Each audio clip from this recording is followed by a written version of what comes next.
Hey everybody, Ed from the Daily Downshift. I wanted to cover this just because this was a little near and dear to me. I saw this pop up a few different places. Specifically, I saw it on Wall Street Journal, Apple News came up on my phone, and they all had various titles saying that Ford is potentially getting rid of the F-150 Lightning. I kind of wanted to see what everybody's thoughts were on that. I've never really gotten on the EV truck train. I know I've certainly looked at them. I think that the price is outrageous for them. I've looked at a few of the Chevy or the GMC trucks, and some of the nicer models are 100K or more. I can't see spending 100K for an electric truck who's the towing range isn't that good. I know the Chevys have a longer range than the F-150, but still the F-150s are pretty expensive. But let me just dive into the article a little bit. So Ford Motor Company is considering scrapping the all-electric F-150 Lightning in a move that could raise questions about the future of big EV trucks, according to the Wall Street Journal.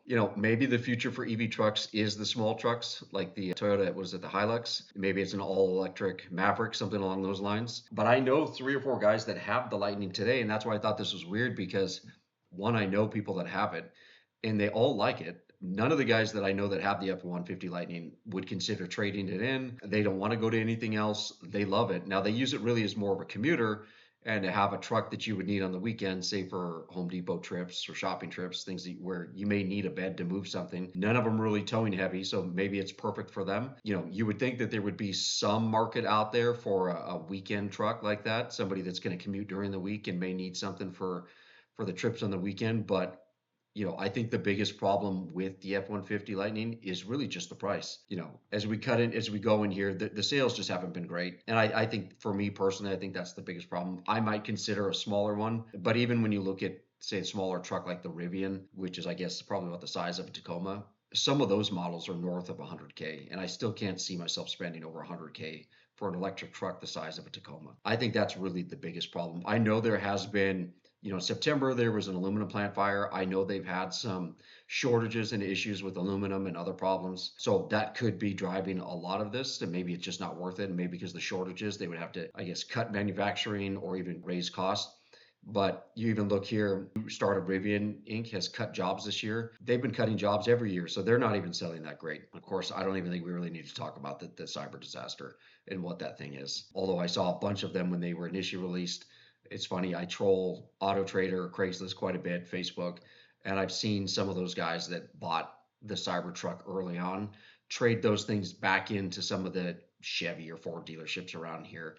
They've got their custom wraps on it, and they've only got 4 or 5 thousand miles on them, and they're already dumping them. So, it looks like the Ford Model E EV division has lost $3.6 billion this year and a total of $13 billion since 2023.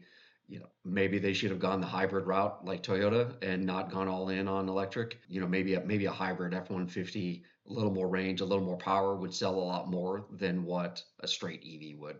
But interested to see what your guys' feedback on this is. Curious if any of you have the F-150 Lightning. Again, my buddies have it. A couple of them do, and they all like it.